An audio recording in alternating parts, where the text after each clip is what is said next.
Yes, welcome बच्चों लोग।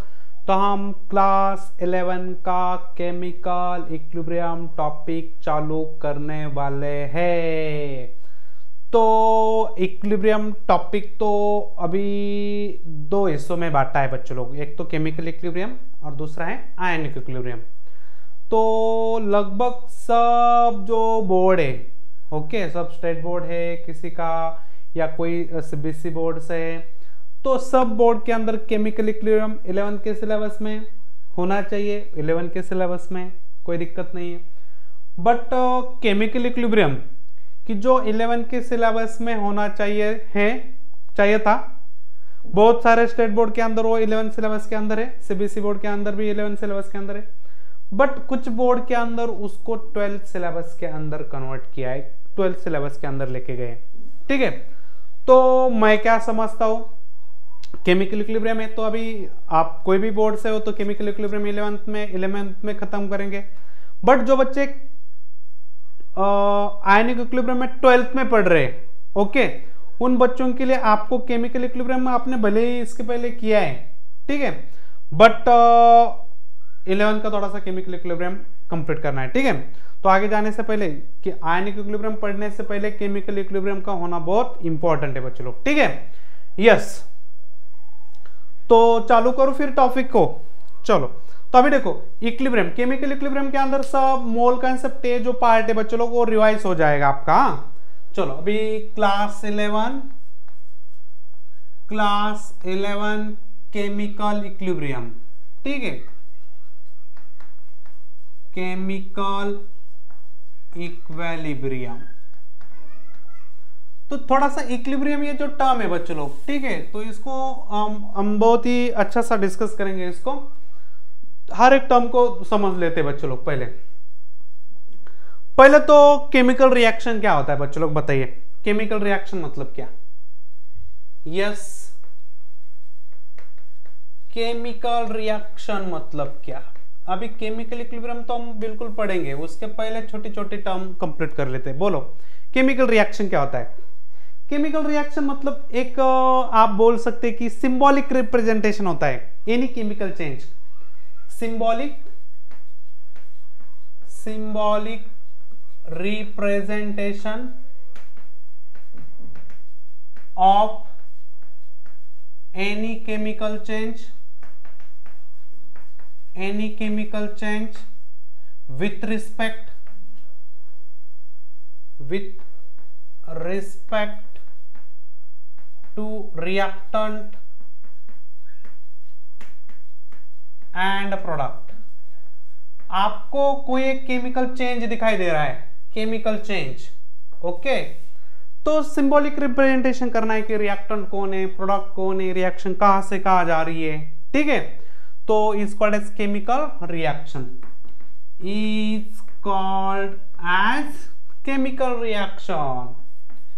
तो ये हो गई केमिकल रिएक्शन की scientific definition. Chemical reaction scientific definition है, इसके पहले हमने बहुत सारे डेफिनेशन बोल चुके हैं, but this is the scientific definition. Yes, तो फिर हमारे पास केमिकल रिएक्शन कितने टाइप के, तो ये नंबर आपका वैरी हो सकता है, क्योंकि आप किसके बेसिस पे आप केमिकल रिएक्शन का क्लासिफिकेशन कर रहे हैं। ओके, कई लोग इसको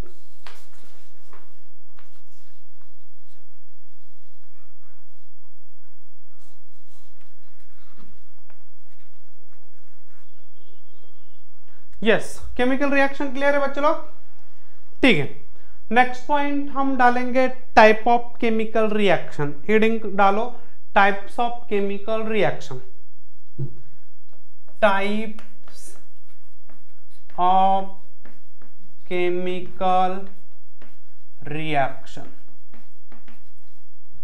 types of chemical reaction, chemical reaction के कितने सारे टाइप है।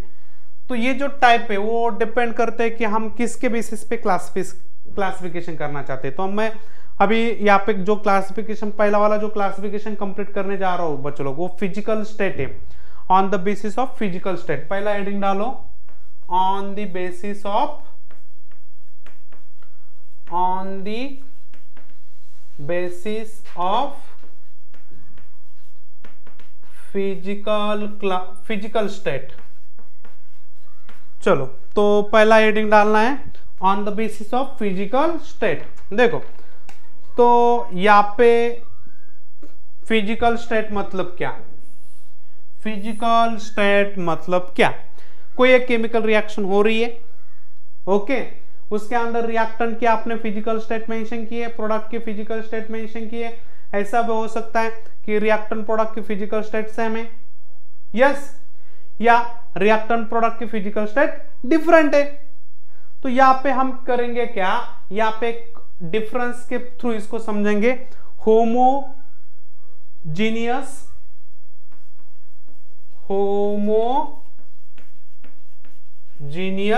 ओके, और दूसरा समझेंगे बच्चों लोग हेटेरोजीनियस, ओके, होमोजीनियस और हेटेरोजीनियस, यस। तो पहला हेडिंग आपको डालना है on the basis of physical state, और उसके अंदर आपको लिखना है होमोजीनियस, ठीक है, यस, होमोजीनियस और हेटेरोजीनियस। तो इसका हम डिफरेंस थोड़ा सा देखेंगे। पहला पॉइंट है ये, और पहला डिफरेंस हम देख रहे हैं होमोजीनियस और हेटेरोजीनियस। अभी देखो, कोई रिएक्शन होती है, बहुत सारी रिएक्शन होती है, तो फिर वहां पे एक प्रोडक्ट यहां पे जो है बच्चों लोग, ओके, रिएक्टेंट एंड प्रोडक्ट ये सेम स्टेट में होते हैं। Reactant and product, reactant and product are in same state, okay, reactant and product same state में होते हैं। बोलो अभी कौन सी रिएक्शन है कि जिसके अंदर के रिएक्टेंट प्रोडक्ट सेम स्टेट में? जैसे कि आपका नाइट्रोजन गैस हाइड्रोजन गैस के साथ रिएक्ट हो जाता है, तो इसका आपको मिलता है NH3। ओपन फ्लास्क में रिएक्शन करेंगे तो फॉरवर्ड दिखाना पड़ेगा, क्लोज कंटेनर में करेंगे तो दोनों साइड में एरो दिखाएंगे। यहाँ पे देखो, नाइट्रोजन गैस गैस है, हाइड्रोजन गैस है, अमोनिया गैस है, तो all reactant and product same state में है कि नहीं? बोलो यस, बिल्कुल सेम स्टेट में। तो सेम स्टेट को क्या बोला जाता है? Homogeneous, okay. तो यहां पे क्या लिखेंगे? बोलो, यहां पे पहला पॉइंट क्या रहेगा? रिएक्टेंट एंड प्रोडक्ट आर, बोलो, reactant and product, yes, reactant and product are in two or more than two state, okay. उसकी स्टेट अलग अलग रहेगी, दो या दो से ज्यादा स्टेट। तो ऐसा भी हो सकता है। यहाँ पे एक रिएक्शन आपको बता देता हूं, जिंक और CO2 की जो रिएक्शन है, जिंक और CO2 की, जिंक और CO2 की जो रिएक्शन है, तो यहाँ पे ZNO मिलता है और यहाँ पे कार्बन मोनोऑक्साइड। ये सॉलिड है, ये गैस है, ये सॉलिड है, ये गैस है, यस, समझ रहे? सिंपल है। यहाँ पे आपको सॉलिड गैस, ओके, दो स्टेट है, तीन भी हो सकती है, ओके। तो फिर यहाँ पे स्टेट अलग अलग है। ऐसा हम बोल नहीं सकते कि खाली सब सॉलिड है या खाली सब गैस है या खाली सब लिक्विड है। यदि ऐसा होता तो इसको हम होमोजेनियस बोलते हैं।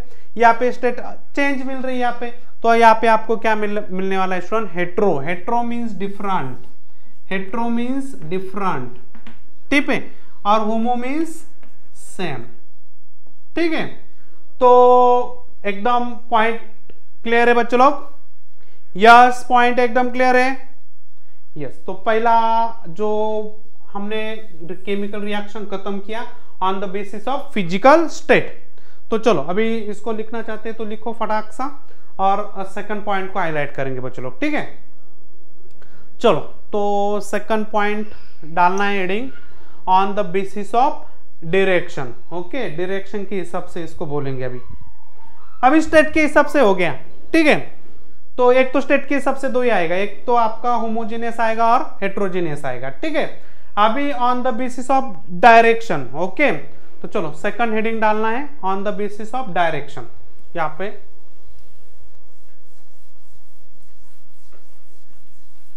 On the basis of direction. अभी केमिकल इक्विलिब्रियम हमने चालू नहीं किया है बच्चों लोग, हाँ, ये this is the introduction of chemical equilibrium. ये बातें पता होना बहुत जरूरी है, इसलिए बेसिक पार्ट यहाँ पे पहले कवर करूंगा, ठीक है। मान के चलो कि आप इसके पहले आपने कोई भी टॉपिक को नहीं पढ़ा है, ऐसा मान के चल रहा हूं मैं आपको, ओके।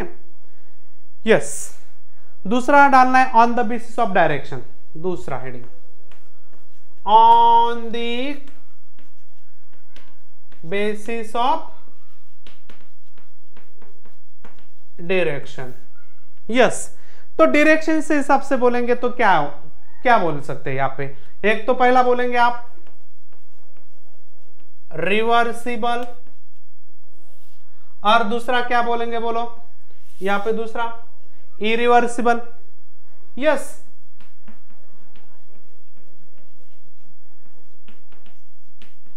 इरिवर्सिबल, समझ रहे ना, एक तो हो जाएगा रिवर्सिबल, दूसरा हो जाएगा irreversible.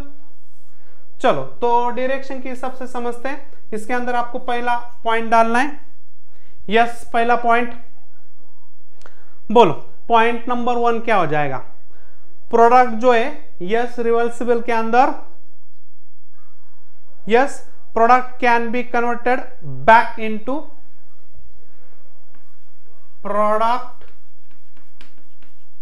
Can, yes, can be converted back into, yes, reactant। Yes, तो ये रिएक्शन रिवर्स हो सकती है, मतलब आपका प्रोडक्ट आपका रिएक्टेंट के अंदर जा सकता है, रिएक्ट प्रोडक्ट के अंदर जा सकता है, रिएक्टेंट आपका प्रोडक्ट के अंदर जा सकता है, और प्रोडक्ट भी आपका रिएक्टेंट के अंदर जा सकता है। तो इसको रिवर्सिबल रिएक्शन बोला जाता है, okay. Reactant and product are interconvertible, ऐसा बोल सकते हैं यहाँ पे, इसको मैं इरेज कर देता हूँ। Reactant and product are interconvertible, reactant and product are interconvertible. आप रिएक्टेंट प्रोडक्ट को इंटर कन्वर्ट कर सकते हैं, रिएक्टेंट को प्रोडक्ट के अंदर या प्रोडक्ट को रिएक्टेंट के अंदर कभी भी कन्वर्ट कर सकते हैं रिवर्सिबल रिएक्शन के अंदर, ओके। बट जो इरिवर्सिबल रिएक्शन होती है, okay, chemical reaction in which product can not be converted back into reactant, okay, product can not convert back into reactant। आप प्रोडक्ट को कभी रिएक्टेंट के अंदर लेके नहीं आ सकते, एक बार चेंज हो गया खत्म कहानी, ओके। मतलब एक बार रिएक्शन हो गई काम खत्म, वहां पे रिएक्शन रुक जाएगी। ऐसा नहीं कि चलो अभी रिएक्टेंट का कन्वर्जन प्रोडक्ट में हो गया और चलो अभी मन में आ गया उसको रिएक्टेंट बना ले, बिल्कुल नहीं होगा, ओके। तो चलो अभी इसका एक एग्जांपल देख लेते हैं, इसका एक एग्जांपल देख लेते हैं। एक बेस्ट एग्जांपल है इसका N2 गैस, हाइड्रोजन गैस, और यहाँ पे 2 अमोनिया गैस, ठीक है। तो ये रिएक्शन आप कभी भी इंटर कन्वर्ट कर सकते हैं, nitrogen gas hydrogen gas ammonia के अंदर, या अमोनिया आपका हाइड्रोजन गैस नाइट्रोजन गैस के अंदर कन्वर्ट कर सकते हैं, ओके। और यहाँ पे रिएक्शन है AgNO3 प्लस आपका NaCl, इट गिव्स यहाँ पे AgCl सॉलिड प्लस आपका NaNO3। ये रिएक्शन है बच्चों लोग, एक बार हो गई काम खत्म, यस। तो ये रिएक्शन खाली फॉरवर्ड डायरेक्शन में चलेगी, ओनली फॉरवर्ड डायरेक्शन। ये रिएक्शन दोनों डायरेक्शन में चलेगी, forward as well as backward, okay. तो यहाँ पे FeH2O, यहाँ पे Fe प्लस H2O, इन दोनों की यदि रिएक्शन हो जाती है तो फिर यहाँ पे हमें Fe2 O3 प्लस यहाँ पे हमें hydrogen gas displacement reaction. Okay, ये भी आपकी रिवर्स कर सकते हैं इस रिएक्शन को, ठीक है। और इसका बहुत सारे एग्जांपल आप लिख सकते हैं, NaCl और H2SO4, ठीक है। NaCl प्लस H2SO4, तो ये रिएक्शन के अंदर आपको क्या प्रोडक्ट मिलेगा? यस, NaHSO4 प्लस आपका Na है, हाइड्रोजन है, और आपका बचेगा HCl। तो this is the irreversible reaction, इसको आप रिवर्स बिल्कुल नहीं कर सकते बच्चों लोग। या आप और भी बोल सकते, बहुत सारे रिएक्शन यहाँ, जिंक और H2SO4 displacement reaction, ZnSO4 plus आपका हाइड्रोजन गैस, ठीक है। यहाँ पे आप H2 gas, I2 gas, okay, और यहाँ पे आपका 2HI, ठीक है। तो ये रिएक्शन आपकी रिवर्सिबल रिएक्शन, ये रिएक्शन आपकी irreversible reaction. Forward and backward direction, okay, ये रिएक्शन दोनों डायरेक्शन में चलेगी। यहाँ पे आप लिख सकते हैं फॉरवर्ड एंड बैकवर्ड। यहाँ पे ऊपर कैसा रब कर देता हूं, यस।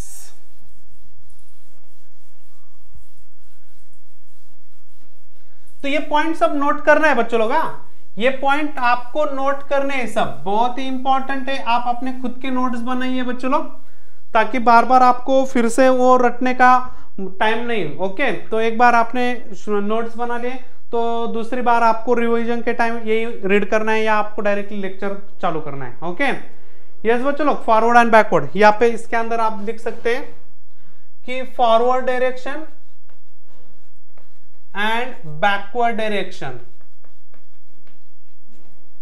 बैकवर्ड डायरेक्शन, ये रिएक्शन फॉरवर्ड डायरेक्शन और बैकवर्ड डायरेक्शन दोनों में चलेगी बच्चों लोग, ठीक है। और ये रिएक्शन आपकी ओनली फॉरवर्ड डायरेक्शन, ये आपकी रिएक्शन खाली फॉरवर्ड डायरेक्शन। तो ये कंप्लीशन के लिए जाती है बच्चों लोग, कंप्लीशन के लिए जाती है। जनरली इरिवर्सिबल रिएक्शन जो है बच्चों लोग वो कंप्लीशन की तरफ जाती है, और ये रिएक्शन जो है बच्चों लोग इसको कंप्लीट होने में थोड़ा सा टाइम लगता है, ठीक है, या कंप्लीट नहीं होती, या तो टाइम लगता है नहीं तो कंप्लीट नहीं होती, ठीक है। यस, तो फॉरवर्ड डायरेक्शन, ठीक है। नेक्स्ट पॉइंट यहाँ पे, चलो फटाक से पॉइंट लिखना है आपको।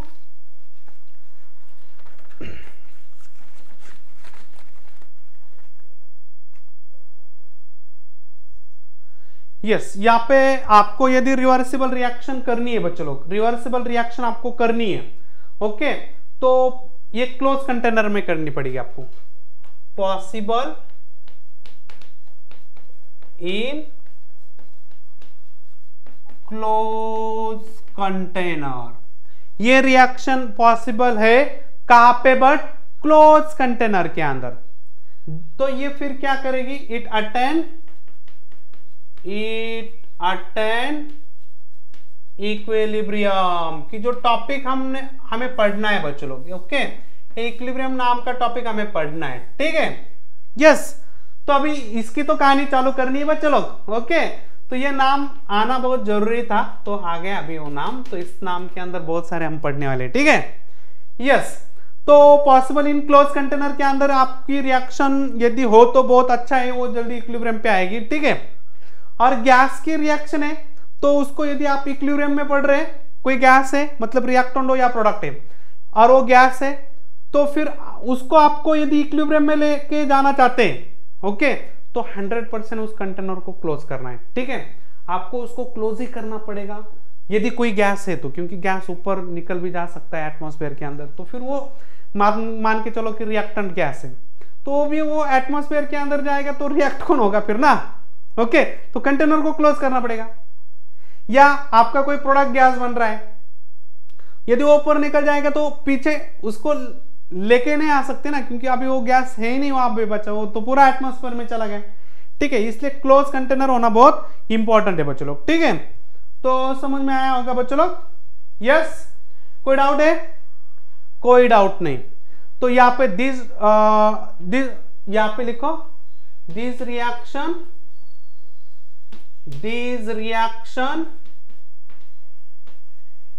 never attain equilibrium. ये रिएक्शन इक्विलिब्रियम कभी अटेंड नहीं करती। तो चलो अभी इरिवर्सिबल रिएक्शन कट गया हमारा टॉपिक से, क्योंकि हमें तो इक्विलिब्रियम पढ़ना है। इक्विलिब्रियम तो इरिवर्सिबल के अंदर होता नहीं है, तो हमें कौन सी रिएक्शन चाहिए बच्चों लोग? रिवर्सिबल रिएक्शन चाहिए कि जो क्या अटेंड करेगा? इक्विलिब्रियम अटेंड करेगा। आप बोलेंगे सर ये इक्विलिब्रियम है क्या? तो इक्विलिब्रियम है क्या, इसका एकदम डिटेल एक्सप्लेनेशन यहाँ पे दूंगा। अभी इस पॉइंट को पहले खत्म करते हैं, छोटे मोटे को। ओके, तो फिर अभी इस टॉपिक के अंदर तो हमें इक्विलिब्रियम ही पढ़ना है, ठीक है। तो अभी इक्विलिब्रियम के बारे में अभी डिस्कशन से पहले छोटे छोटे डेफिनेशन को क्लियर कर लेते हैं, ठीक है बच्चों लोग। तो yes, reactant are never completely converted into product. यहां पे लिख सकते हैं reactant are never completed into product. Reactant आपका प्रोडक्ट के अंदर कभी कंप्लीट कन्वर्ट नहीं होगा। Reactant are never completed into product. Reactant आपका कभी पूरा का पूरा प्रोडक्ट के अंदर नहीं जाएगा। मतलब कुछ रिएक्टेंट बचेगा, कुछ प्रोडक्ट बनेगा। ये ऐसे वाली केस है बच्चों लोग इक्विलिब्रियम की। कुछ रिएक्टेंट बचेगा, कुछ प्रोडक्ट बनेगा। इसका मतलब है रिएक्टेंट भी जिंदा रहेगा, प्रोडक्ट भी जिंदा रहेगा, साथ साथ दोनों चलेंगे। समझ रहे ना? तो यही तो इक्विलिब्रियम के अंदर होता है बच्चों लोग।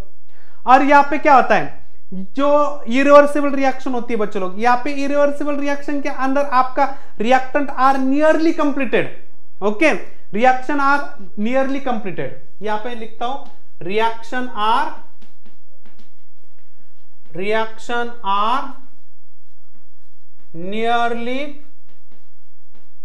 completed, that is all reactant goes into product. Okay, all reactant goes into product. आपका पूरा का पूरा रिएक्टेंट क्या हो जाएगा?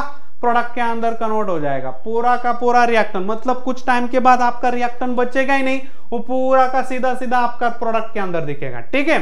यस, तो ये रिवर्सिबल रिएक्शन आपको समझ में आई बच्चों लोग?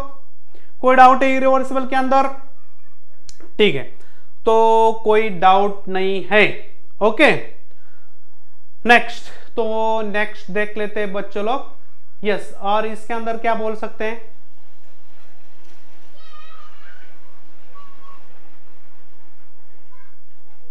यस, एक पॉइंट इसके अंदर और एक डाल सकते हैं कि generally thermal dissociation in close vessel. Okay, यहाँ पे thermal dissociation in close vessel. Yes, thermal dissociation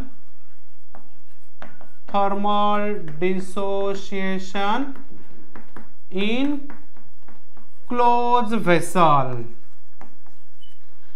आपको कोई एक रिएक्टेंट है, उसका थर्मल डिसोसिएशन करना है तो क्लोज कंटेनर के अंदर करना पड़ेगा, जैसे कि PCl5 PCl3 plus Cl2। Okay, तो this is the thermal decomposition. और ये क्लोज कंटेनर में क्या है, तो रिएक्शन आगे भी जाएगी, आगे से पीछे भी आएगी, ठीक है। तो thermal dissociation in open container यहां पे लिखता हूं। Okay, thermal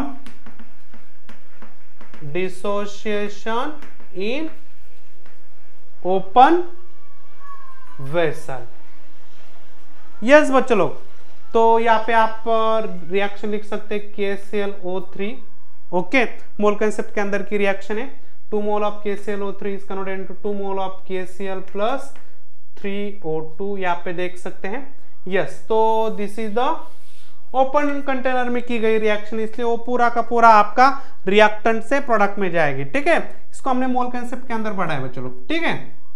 potassium chloride. Okay, इसका थर्मल डिकम्पोजिशन हो गया, हीट किया था इसको हमने, और KCl और 3O2 मिला था। यस बच्चों लोग, यस।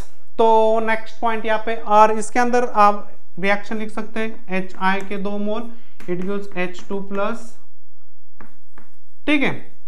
तो yes, this is also thermal decomposition in close container. Close container के अंदर रिएक्शन की है, दोनों भी रिएक्शन क्लोज कंटेनर की, इसलिए ये रिएक्शन बैकवर्ड डायरेक्शन में शिफ्ट हुई है।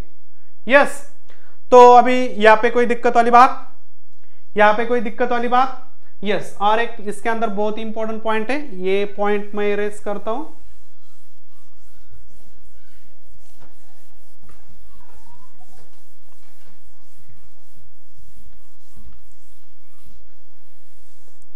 यस, देखो यहां पे आपको यदि कोई न्यूट्रलाइजेशन रिएक्शन है, ओके, न्यूट्रलाइजेशन रिएक्शन देखो यहां पे न्यूट्रलाइजेशन रिएक्शन,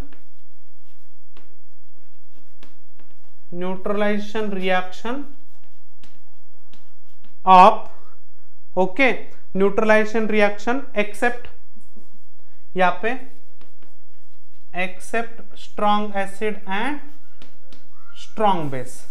तो स्ट्रॉन्ग एसिड स्ट्रॉन्ग बेस छोड़ के जो भी कुछ रिएक्शन है न्यूट्रलाइजेशन की, वो आपकी रिवर्सिबल रिएक्शन है, तो इसको छोड़ देना है। खाली स्ट्रॉन्ग एसिड स्ट्रॉन्ग बेस दोनों का कॉम्बिनेशन को छोड़ देना है, बाकी जो भी कुछ रिएक्शन है वो आपकी इक्विलिब्रियम में आएगी, मतलब दोनों डायरेक्शन, इक्विलिब्रियम मतलब दोनों डायरेक्शन में चलेगी। ओके, तो यहाँ पे एक रिएक्शन लिखता हूं, मतलब रिवर्सिबल है, HCl प्लस NH4OH, तो ये आपका स्ट्रॉन्ग एसिड है, ये आपका वीक बेस है, तो यहाँ पे रिएक्शन आगे भी जाएगी पीछे भी आएगी, तो यहाँ पे आपका एक सॉल्ट मिलेगा NH4Cl और यहाँ पे आपका वाटर मिलेगा। ठीक है, ये रिएक्शन ध्यान में रखो स्टूडेंट, रिएक्टेंट में से प्रोडक्ट में भी जाएगी और प्रोडक्ट में से रिएक्टेंट में भी आएगी, ये रिएक्शन दोनों तरफ चलेगी बच्चों लोग। ठीक है, यहाँ पे आप बोल सकते हैं कि न्यूट्रलाइजेशन रिएक्शन,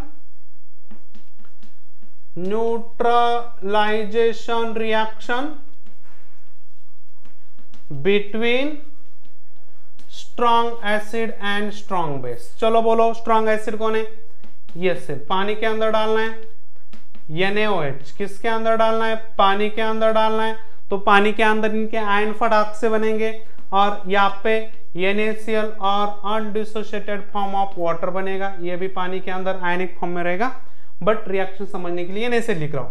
ठीक है, तो ये रिएक्शन विद इन सेकंड में कंप्लीट होती है, फॉरवर्ड डायरेक्शन में जाती है, आपका रिएक्टेंट कुछ यहाँ पे बचता नहीं, HCl आपको यहाँ पे बिल्कुल नहीं मिलेगा। ओके, उसका तो NaCl और वाटर बनाए। यस बच्चों लोग, और ये आपका है स्ट्रॉन्ग एसिड, ये strong base, strong acid strong base वाली रिएक्शन ऑलवेज आपकी इरिवर्सिबल रिएक्शन होती है। इनमें से कोई भी एक वीक चलेगा हमें, या दोनों वीक चलेंगे, या तो दोनों वीक ले लो, नहीं तो कोई भी दोनों में से कोई एक वीक ले लो, वो आपकी रिवर्सिबल रिएक्शन हो जाएगी। ठीक है, तो ध्यान में रखना है, यहाँ पे आप वीक एसिड भी ले सकते हैं, स्ट्रॉन्ग बेस भी ले सकते हैं, फिर भी ये रिएक्शन आगे भी जाएगी पीछे भी जाएगी। ठीक है, यस बच्चों लोग, कोई डाउट है? चलो अभी on the basis of direction हो गया, क्लियर है on the basis of direction. Next point तीसरा, okay, on the basis of speed. Okay, speed से, स्पीड के हिसाब से हम रिएक्शन को बोलेंगे बच्चों लोग। ठीक है, on the basis of speed, speed के बेसिस पे हम रिएक्शन को क्लासिफाई करेंगे।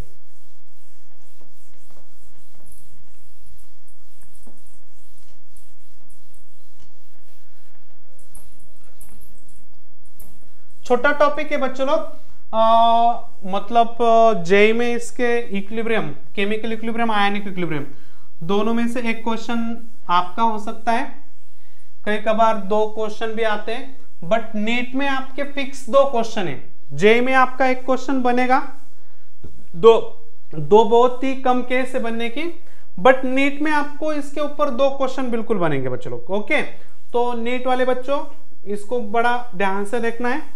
जे वाले बच्चे आप डिपेंड करता है कि आप जे मेंस के अंदर करना चाहते हैं तो फिर एक क्वेश्चन तो आपका पक्का है, जे एडवांस करना चाहते हैं तो थोड़ा सा आपको क्वेश्चन की डिफिकल्टी लेवल ज्यादा है। थ्योरी तो आपकी यही रहेगी बच्चों लोग। ठीक है, थ्योरी तो कुछ चेंज नहीं है कि जे मेंस की थ्योरी अलग है, जे एडवांस की थ्योरी अलग है। ओके, बिल्कुल ओके, थ्योरी सबके लिए सेम है, थोड़ा सा आप कुछ हायर थिंकिंग ऑर्डर क्वेश्चन को ले लो हॉट। ओके, यस, नेक्स्ट, तो on the basis of speed.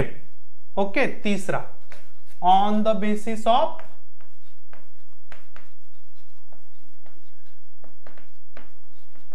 Reaction का स्पीड के हिसाब से हमने इसको क्लासिफाई किया है केमिकल रिएक्शन को। ओके, तो चलो इसके अंदर पहला हेडिंग डालना है बच्चों लोग, पहला हेडिंग डालना है आपको फास्ट रिएक्शन। ओके चलो, फास्ट रिएक्शन और slow reaction.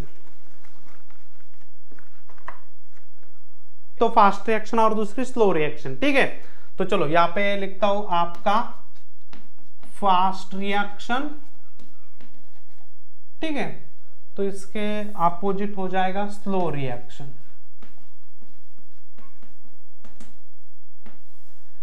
Yes, fast complete होती है, स्लो कंप्लीट होती है, ठीक है। यस, तो फास्ट रिएक्शन के अंदर पहला पॉइंट डालना है बच्चों लोग, generally this reaction are ionic reaction. Okay लिखो इसके अंदर, generally this reaction are ionic reaction। Okay underline. Fast reaction generally ionic जो रिएक्शन होती है बच्चों लोग, वो जनरली आपकी फास्ट रिएक्शन होती है। ओके तो मान के चलो कि HCl है, NaOH है, दोनों भी पानी के अंदर डाले, तो यहाँ पे आपको मालूम है H+Cl- Na+OH-, तो यहाँ पे आपका Na+Cl- और आपका अनआयोनाइज्ड वाटर बनता है। तो ये आपकी एक फास्ट रिएक्शन है। ओके तो यहाँ पे आप क्या बोलेंगे, बोलो स्लो रिएक्शन के अंदर, yes generally this reaction are slow, generally this reaction, yes बच्चों लोग आप इसके अंदर बोल सकते कि मॉलिक्यूलर रिएक्शन बोल सकते हैं। This reaction are molecular formation, molecular formation मतलब मान के चलो कि H2 है, I2 है, तो HI, तो ये रिएक्शन थोड़ा सा आपका स्लो हो जाता है, ठीक है। तो ये रिएक्शन थोड़ा सा क्या, मॉलिक्यूलर फॉर्मेशन की रिएक्शन, ठीक है। तो जहां पे मॉलिक्यूल फॉर्मेशन की रिएक्शन रहेगी वहां पे आपका, यहाँ पे रेट जो डिटरमाइन करते हैं, यहाँ पे रेट डिटरमाइन करना थोड़ा सा डिफिकल्ट है, rate of determination is impossible. यहाँ पे लिखो rate of determination is impossible. यहाँ पे रेट को डिटरमाइन करना थोड़ा सा डिफिकल्ट है। ओके रिएक्शन फास्ट तेज चलती है ना, तो जो भी बातें तेज होती है उसको डिटरमाइन करना, उसका स्पीड डिटरमाइन करना थोड़ा सा डिफिकल्ट हो जाता है बच्चों लोग, ठीक है। बट यहाँ पे रेट डिटरमिनेशन पॉसिबल है बच्चों लोग। ओके यहाँ पे बिल्कुल रेट डिटरमाइन कर सकते हैं। तो यहाँ पे दूसरा पॉइंट लिख सकते हैं, यहाँ पे rate determination,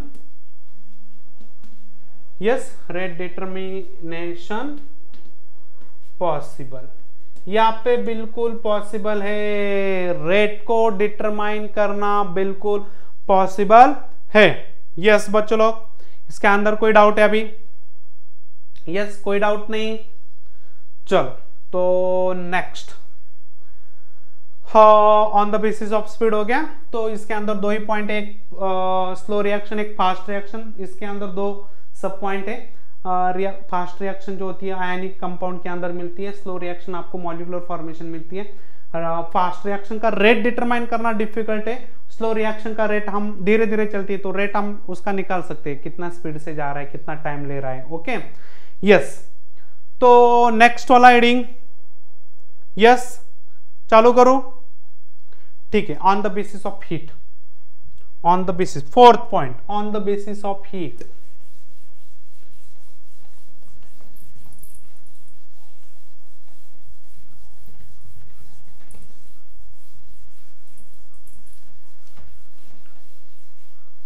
On the basis of heat, चलो fourth point, on the basis of heat, on the basis of heat, heat के बेसिस पे हम केमिकल रिएक्शन को क्लासिफाई कर रहे हैं। पहला आप डालो यहाँ पे एक्सोथर्मिक रिएक्शन। बोलो एक्सोथर्मिक मतलब क्या होता है बच्चों लोग, जहां पे जिस रिएक्शन कंप्लीट होने के बाद हीट बाहर जाती है उसको हम एक्सोथर्मिक रिएक्शन बोलते हैं। ओके तो यहाँ पे मैं बोल रहा हूं एंडोथर्मिक।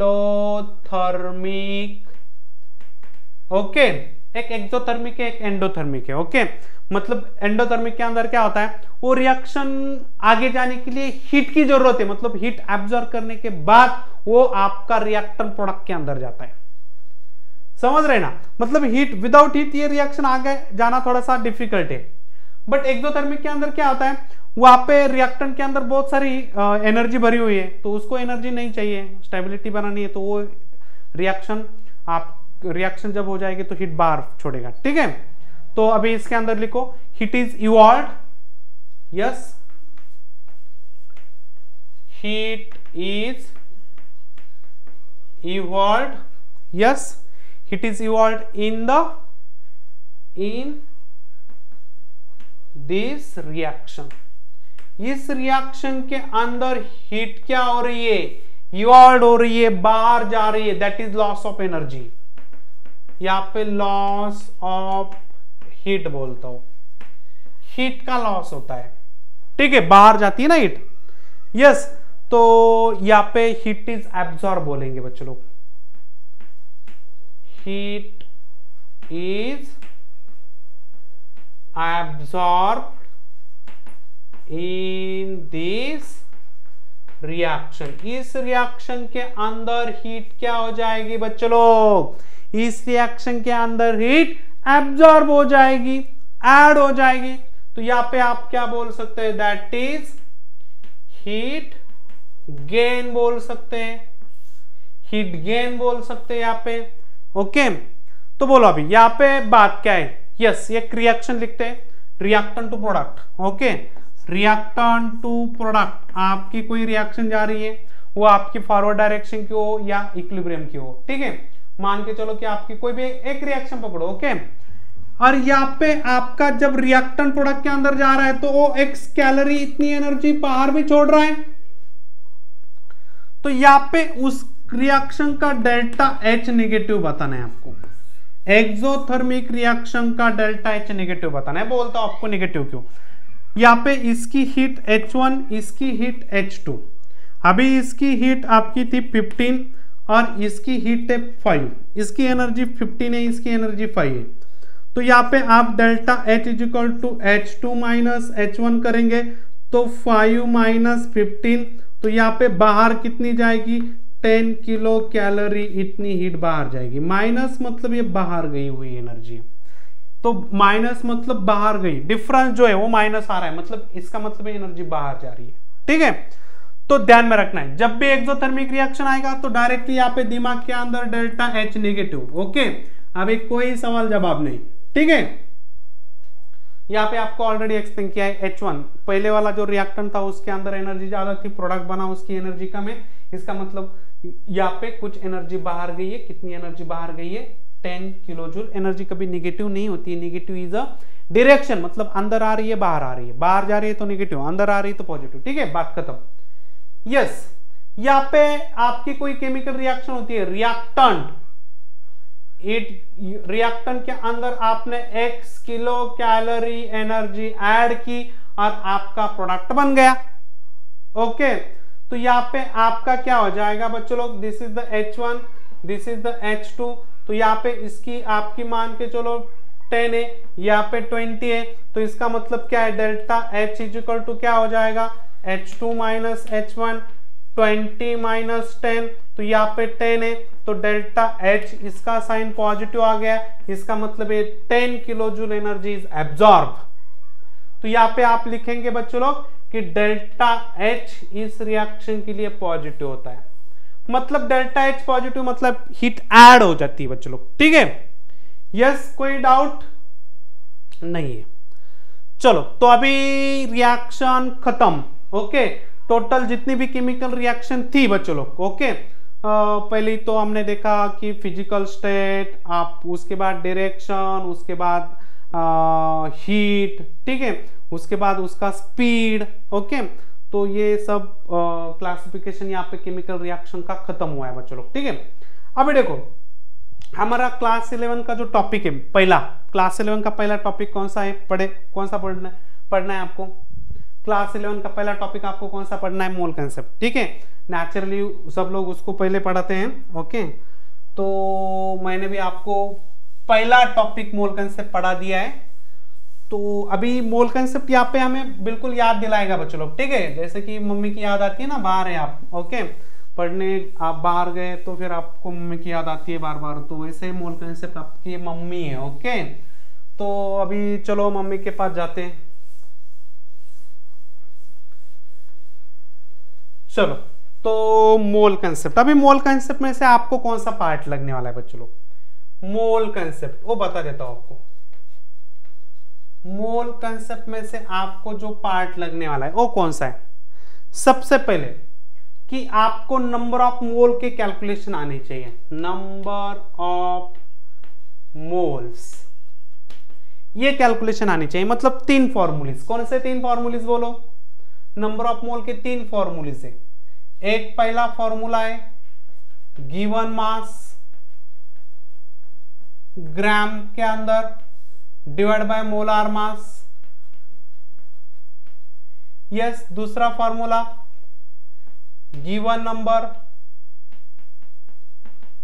ऑफ एटम हो या पे स्पेशली मॉलिक्यूल, ठीक है, या आयन हो, ओके, किसका भी, डिवाइड बाय या पे अवोगाड्रो नंबर, ठीक है।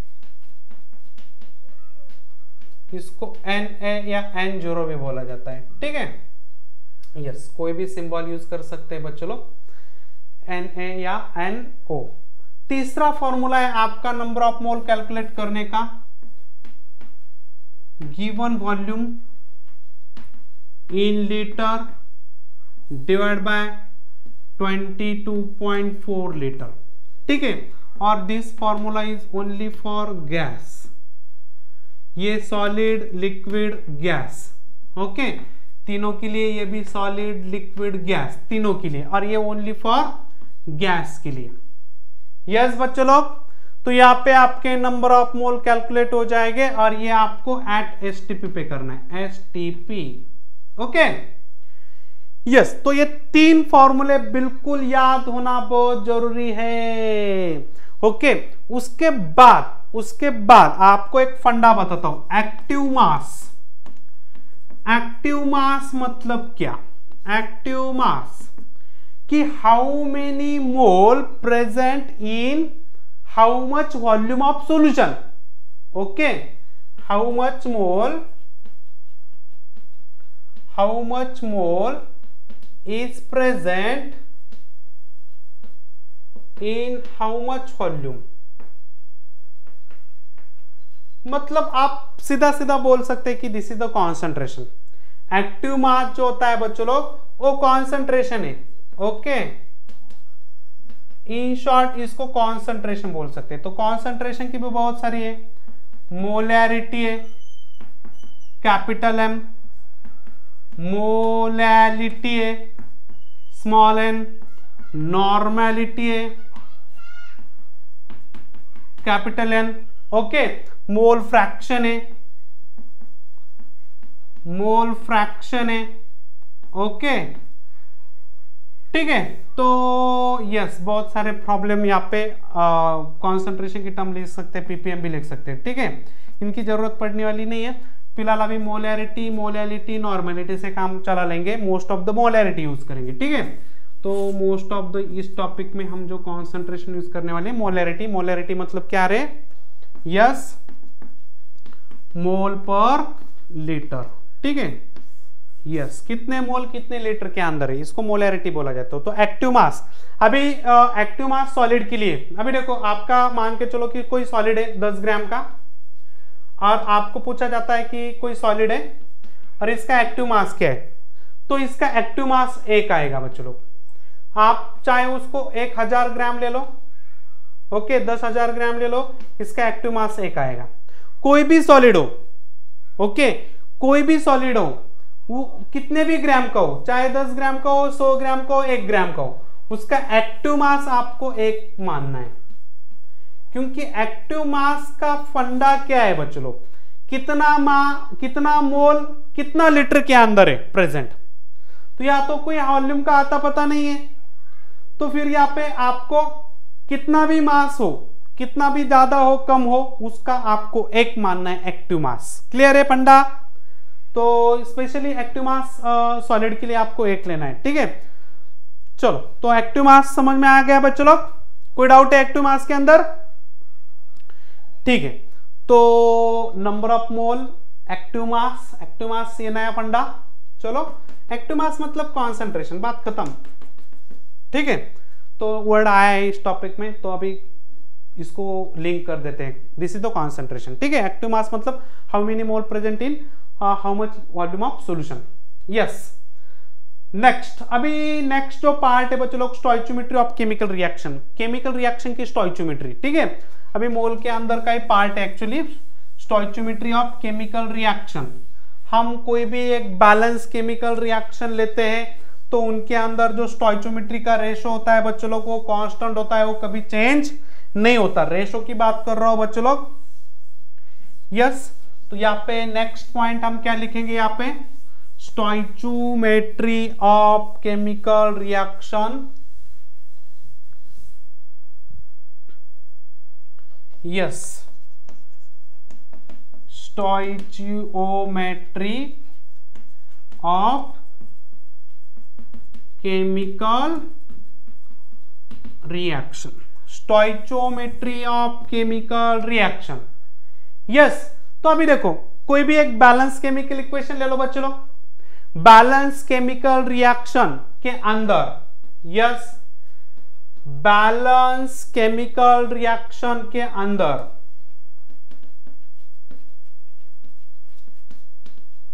यस, बैलेंस केमिकल रिएक्शन के अंदर क्या रहे? Simplest ratio.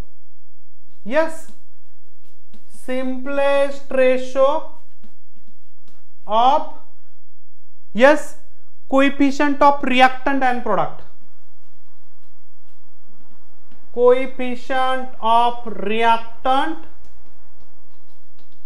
And product. Reactant और प्रोडक्ट के जो भी कोएफिशिएंट है उनका रेशो लेना है। ओके, मान के चलते कि आपके पास कोई एक केमिकल रिएक्शन है, nitrogen gas plus 3 mole of hydrogen gas, it gives यहाँ पे 2 मोल ऑफ अमोनिया गैस, ठीक है। तो यहाँ पे इसका स्टोइचियोमेट्रिक कोएफिशिएंट 1 है, इसका 3 है, इसका 2 है, ये रेशो है।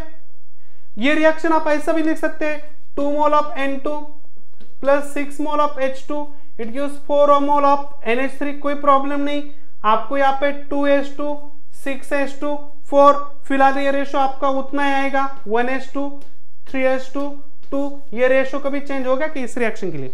बिल्कुल नहीं होगा। ये आपका क्यों नहीं चेंज होगा? क्योंकि एक रेशो है। ओके, सिंपलेस्ट रेशो लेना है, कोएफिशिएंट लेना है रिएक्टेंट प्रोडक्ट के, उनका रेशो लेना है, उसको बोलते हैं हम stoichiometry of chemical reaction. This is the stoichiometry of chemical reaction, ठीक है। यस बच्चों लोग, कोई डाउट है? बिल्कुल डाउट नहीं होना चाहिए। ओके, यस, तो नेक्स्ट पॉइंट है यहाँ पे लिमिटिंग एंड एक्सेस। ओके, और ये सब पॉइंट इस टॉपिक के अंदर जाने वाले बच्चों लोग। ये जो टॉपिक मैं पढ़ा रहा हूं अभी, ये वाला, इसके ऊपर ऑलरेडी काम हो चुका है, मोल कंसेप्ट। ओके, बट अभी ये फिर से आपको इक्विलिब्रियम के अंदर यूज करना है, तो मैं आपको थोड़ा सा बता रहा हूं कि ये पॉइंट आपको ऐसे ऐसे पॉइंट हमारे हुए और यहाँ पे यूज होने वाले, ठीक है। तो आप एक नया टॉपिक के साथ पिछले टॉपिक की रिवीजन भी देख रहे हैं यहाँ पे। यस, अभी मोल कंसेप्ट के अंदर यहाँ पे नेक्स्ट पॉइंट है आपका limiting reagent. Okay, limiting reagent, limiting and excess भी बोल सकते हैं इसको। तो बोलो, लिमिटिंग मतलब क्या होता है कि आपका एक केमिकल रिएक्शन के अंदर 2 से ज्यादा कंपाउंड है, 2 या 2 से ज्यादा कंपाउंड है। Okay, in any chemical reaction which having more than 2 compound and one of the compound is completely react 100% decompose and other is remains behind, this limited compound या 100% decompose compound is called as a limiting reagent। Okay, तो आप इसको actually किसके अंदर पढ़ चुके हैं बच्चों लोग? मोल कंसेप्ट के अंदर पढ़ चुके हैं। यदि आप इसका डेफिनेशन लिखना चाहते हैं तो लिख सकते हैं, ठीक है। हेडिंग डालना है limiting reagent. Yes, limiting reagent मतलब क्या है? यदि कोई एक केमिकल रिएक्शन है, okay, in any chemical reaction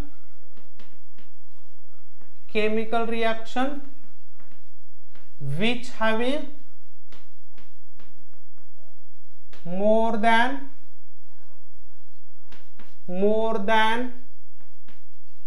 2 or more than 2, ऐसा बोलेंगे, having 2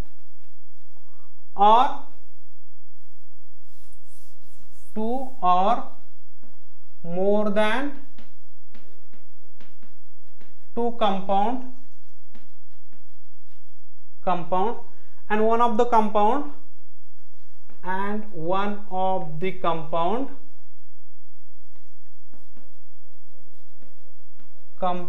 is completely convert into product and other is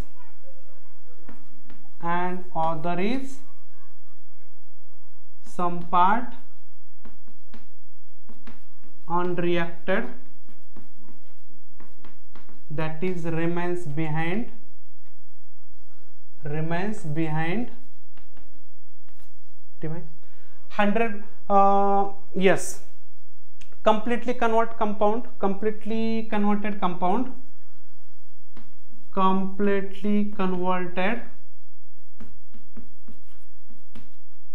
compound is called as limiting reagent. Limiting जो कंप्लीटली कन्वर्ट हो रहा है, ओके, मतलब कुछ टाइम के बाद उसका जो कॉन्सेंट्रेशन है, उसके जो मोल है वो जीरो होने वाले, ठीक है, that is 0 moles remains after completing reaction complete होने के बाद उसके 0 मोल बच रहे, ठीक है, उस रिएक्शन को हम क्या बोलेंगे बच्चों लोग?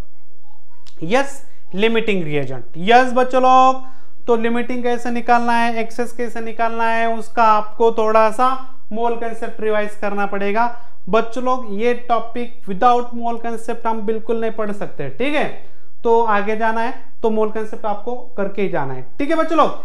यस, ठीक है, तो आप भी यहाँ पे जो पॉइंट है, तो रेट ऑफ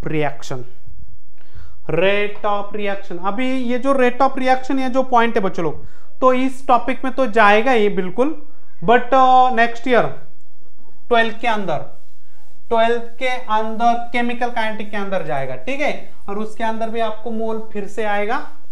तो चलो एक बार मोल को निपटा डालते यार, मोल सर क्या बोल रहे हैं, मोल, ठीक है, तो एक बार इसको चलो देखते क्या है मोल। 11 लेक्चर यार खा डालते पूरा, ओके, तो फिर एक बार 11 लेक्चर मेरे खा गए ना आप, तो चलो लाइव जिंगा डाला बच्चों लोग, ठीक है, खाली 11 लेक्चर है, ज्यादा से ज्यादा 11 आवर हो सकते हैं, ओके, क्योंकि एक लेक्चर 1 घंटे से ज्यादा तो बिल्कुल नहीं है, तो 11 लेक्चर या 12 लेक्चर हो सकते हैं, 12 लेक्चर शायद 12, ओके, तो 12 लेक्चर 12 आवर, तो चलो आपके लाइफ के 12 आवर स्पेंड कर देते हैं अभी मोल कंसेप्ट के, ओके, तो अभी तो बहुत टाइम है यार, मोल कंसेप्ट करने में क्या जाता है आपका, ओके, बहुत मजेदार टॉपिक है, बहुत सारे स्टूडेंट मालूम नहीं मुझे, बट कमांड जितनी होनी चाहिए उतनी मेरे एक्सपीरियंस से नहीं होती, बट जिनकी होती है वो बच्चे लोग मतलब अच्छा खाता उनका दिमाग होता है, ठीक है। चलो, तो यस,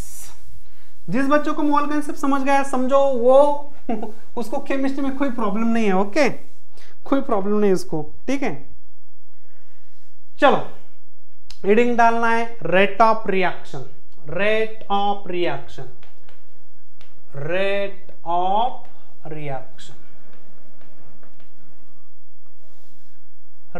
रिएक्शन। देखो अभी यहाँ पे मैं रेट ऑफ रिएक्शन, ये जो पॉइंट ये एक आपको थोड़ा सा एक्सप्लेन कर देता हूं रेट ऑफ रिएक्शन क्या होता है। मान के चलो कि कोई एक केमिकल रिएक्शन है ए, इट गिव्स बी, ये आपका रिएक्टेंट है, ये आपका प्रोडक्ट है, आपने रिएक्टेंट लेके रखा था, ओके, और रिएक्टेंट अभी धीरे धीरे प्रोडक्ट के अंदर जा रहा है, ओके। तो यहां पे इस रिएक्शन का जो रेट है आगे जाने का, ओके, मतलब ए का डिकम्पोजिशन है, ए का डिकम्पोजिशन है और इसका फॉर्मेशन है, मतलब बी नाम का कोई पहले नहीं था, अभी वो बन रहा है, और ए पहले था बट उसका अमाउंट कम होता जा रहा है उस बिकर में से। तो फिर इसका डिकम्पोजिशन का रेट क्या है और इसका फॉर्मेशन का रेट क्या है, ओके, समझ रहे ना। तो फिर ये आगे जाना है तो यहां पे आगे जाने का रेट और ये डिकम्पोजिशन का रेट या इसका बनने का रेट, ऐसा बोल सकते हैं। तो रेट ऑफ रिएक्शन को हम ऐसा लिख सकते हैं अभी, rate of reaction is equal to, यहां पे आपको change in concentration, okay, A का कॉन्सेंट्रेशन, चेंज इन कॉन्सेंट्रेशन। अभी रेट ऑफ रिएक्शन यहां पे यदि आप इस रिएक्टेंट का देख रहे हैं तो यहां पे माइनस साइन लगेंगे, माइनस क्यों, क्योंकि माइनस साइन मतलब डिकम्पोजिशन है, ओके। तो चेंज इन कॉन्सेंट्रेशन ऑफ आपका A, this bracket is called as a sign of concentration. ये ब्रैकेट एक कॉन्सेंट्रेशन का साइन है बच्चों लोग, हाँ, कॉन्सेंट्रेशन का साइन है, ठीक है। आगे आपको लॉ ऑफ मास सेक्शन में इसका फिर से थोड़ा सा बताऊंगा, बट यहाँ पे this sign is called as a concentration. तो कॉन्सेंट्रेशन ऑफ ए बोलेंगे, माइनस मतलब क्या रहे, डिकम्पोजिशन हो रहा है, ठीक है। तो यहां पे मैं लिखता हूं change in concentration of A divide by change in time, ठीक है। तो फिलहाल तो ये नेक्स्ट ईयर के लिए बच्चे लोग, हाँ, इसको नेक्स्ट ईयर के लिए भी छोड़ सकते हैं, क्लास 12 के लिए केमिकल काइनेटिक्स के अंदर, ठीक है। जिनको अभी जिन लोगों को समझ में आ रहा है पकड़ के चलो उनको, जिन लोगों को नहीं समझ में आ रहा है छोड़ दो, नेक्स्ट ईयर के लिए देखेंगे इसको, ठीक है। तो change in concentration of A divide by change in time, okay. तो रेट ऑफ रिएक्शन हो जाएगा डिकम्पोजिशन के लिए, ए का डिकम्पोजिशन, ए का डिकम्पोजिशन, ओके, ए का डिकम्पोजिशन, ठीक है, ए का डिकम्पोजिशन का रेट है, यस। तो यहाँ पे जो नेगेटिव साइन है उसको क्या बोल सकते हैं, नेगेटिव साइन इंडिकेट दैट, यहां पे negative sign indicate that, yes, negative sign क्या इंडिकेट करेगा, तो concentration of reactant, the concentration of reactant decreases with increasing time. मतलब आप इस रिएक्शन का टाइम लगाएंगे, यहां पे टाइम लगाया एकदम स्टार्टिंग का, यहां पे 1 मोलर कॉन्सेंट्रेशन था, यहां पे 5 मिनट के बाद इसका 0.8, यहां पे 1 घंटे के बाद इसका 0.5। तो टाइम आपका टाइम इंक्रीज हो रहा है बट कॉन्सेंट्रेशन डिक्रीज हो रहा है ना रिएक्टेंट का। The negative sign indicate that the concentration of reactant decreases, reactant का कॉन्सेंट्रेशन डिक्रीज हो रहा है with increasing the time, time increase हो रहा है, टाइम आपका अभी स्पेंड हो रहा है, तो टाइम जैसे जैसे स्पेंड होगा वैसे वैसे रिएक्टेंट कम होता जाएगा, कम होता जाएगा, कम होता जाएगा, ओके। तो यहाँ पे स्टेटमेंट समझ में आया, इसलिए यहाँ पे नेगेटिव साइन लगाए, ठीक है। यस बच्चों लोग, कोई डाउट, बिल्कुल नहीं है, ओके।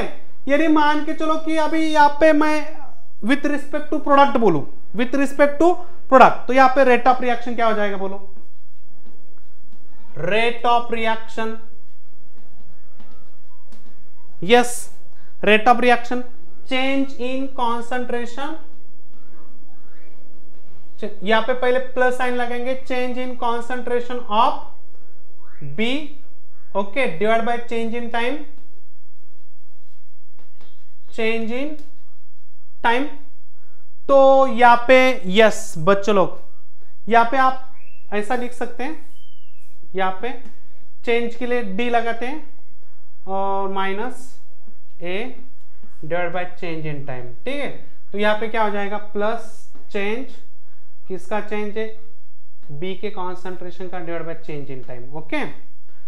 तो देखो यहाँ पे आपको क्या करना है, पॉजिटिव साइन इंडिकेट दैट, लिखो यहाँ पे positive sign indicate that, positive sign indicate that concentration of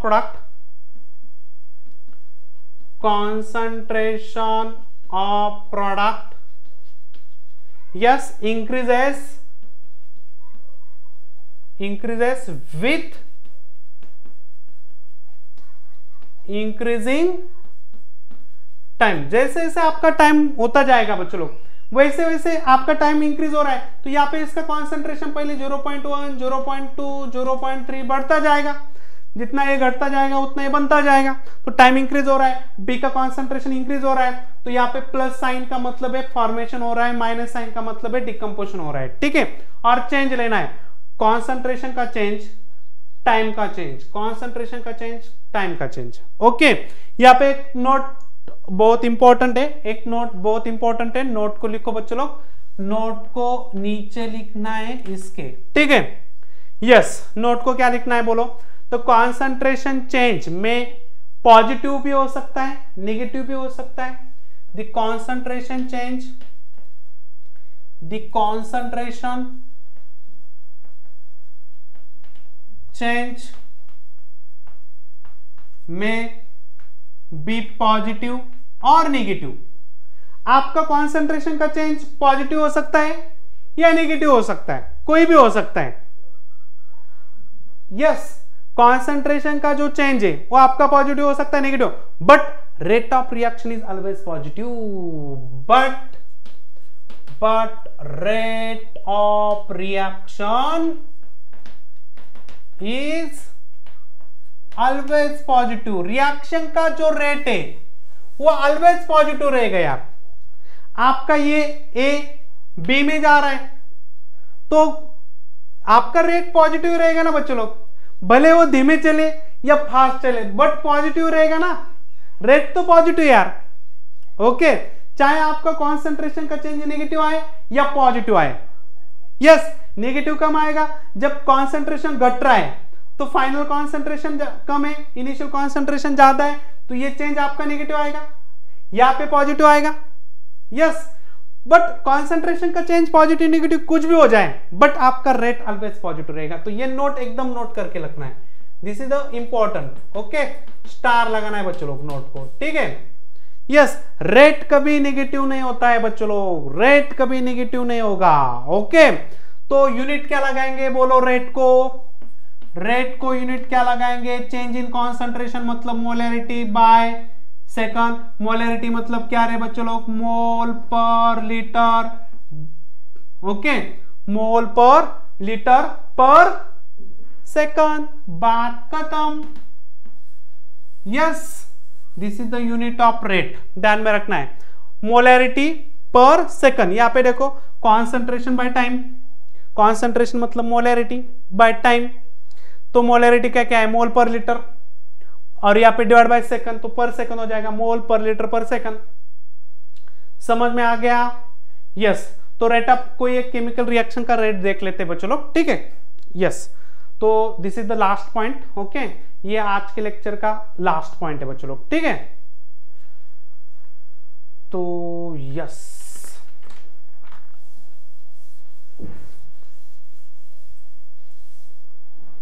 yes, तो अभी एक केमिकल रिएक्शन दे रहा हूं आपको, 2A + 3B इट गिव्स आपका यहाँ पे C + 4D बन रहा है, ठीक है। ये कोई एक केमिकल रिएक्शन है, तो यहाँ पे हम क्या लिखेंगे, रेट ऑफ डिसअपीयरेंस,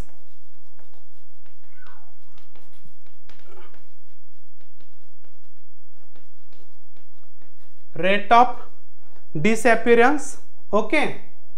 डिसअपीयरेंस किसका डिसअपीयरेंस रे, ए का, तो क्या रहेगा ये, पहले तो माइनस साइन लगेगा, चेंज कॉन्सेंट्रेशन ऑफ ए का divide by change in time, तो बोलो यहां पे क्या हो जाएगा, दूसरा rate of disappearance of B is equal to, बोलो क्या हो जाएगा, यहां पे माइनस साइन लगेगा डिसअपीयरेंस है, यहां पे चेंज लेना है, डी लगाएंगे, डेल्टा भी लगा सकते हैं, कोई प्रॉब्लम नहीं है बच्चों लोग, डी के बदले में डेल्टा, कॉन्सेंट्रेशन बी का मतलब change in concentration of B divide by change in time. Yes, next यहाँ पे अभी रेट ऑफ डिसअपीयरेंस खत्म, अभी रेट ऑफ अपीयरेंस बोल सकते हैं ना। यस, तो रेट ऑफ अपीयरेंस बोलो यहाँ पे,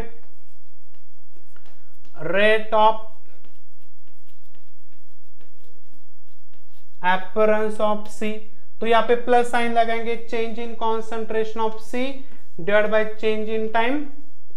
यस, यहाँ पे rate of appearance of D is equal to क्या, plus change in concentration of D divide by change in time. Yes बच्चों लोग, तो रेट ऑफ रिएक्शन बोलते कैसे लिखेंगे, rate of reaction, rate of reaction इसको हम आर ओ आर लिख सकते हैं, R O R, rate of reaction. तो यदि रेट ऑफ रिएक्शन नाम आता है तो आपको करना क्या है बच्चों लोग, यहाँ पे आपको इस रिएक्शन की स्टोइचियोमेट्री देखनी है, -1/2 change in concentration of A divide by change in time.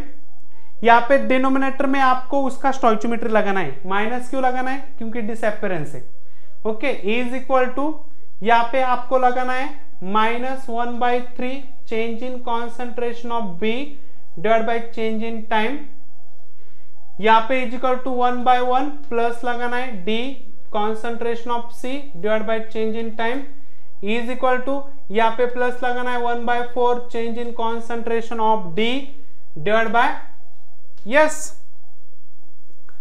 बच्चों लोग, तो इसको बोला जाता है रेट ऑफ रिएक्शन और इसको बोला जाता है रेट ऑफ डिसअपीयरेंस, अपीयरेंस उस रिस्पेक्ट में रिएक्टेंट प्रोडक्ट का। बट यदि आपको रेट ऑफ रिएक्शन पूछा जाता है तो ये आपका, और इतना आपका हो जाएगा rate of disappearance, this is the rate of disappearance of B. Okay, और this is the rate of reaction बच्चों लोग, this is the rate of reaction. Okay, तो यहाँ पे एक नोट लिखेंगे बच्चों लोग, यहाँ पे नोट लिखेंगे, चलो मेरे साथ नोट लिखता है, चलो, रेट ऑफ रिएक्शन ऑलवेज पर मोल होता है। Okay, rate of reaction always पर मोल होता है बच्चों लोग। रेट ऑफ यहाँ पे इसलिए तो डिवाइड किया है ना स्टोइचियोमेट्री से, क्योंकि पर मोल लेना है। ठीक है, तो रेट ऑफ रिएक्शन यदि आप देख रहे हैं तो उसकी स्टोइचियोमेट्री से डिवाइड करना है, क्योंकि रेट ऑफ रिएक्शन क्या होता है, ऑलवेज एक मोल के पीछे कितना है, एक मोल के पीछे कितना है। ठीक है, तो एक मोल के पीछे उसका रेट कितना है रिएक्शन का। यस बच्चों लोग, तो समझ में आ गया, यस पक्का। तो अभी नेक्स्ट लेक्चर के अंदर इसको खत्म करेंगे बच्चों लोग। तो एक लास्ट पॉइंट है, factor affecting the rate of reaction. Okay, चलो यहाँ पे factor affecting rate of reaction लिखते हैं, फैक्टर अफेक्टिंग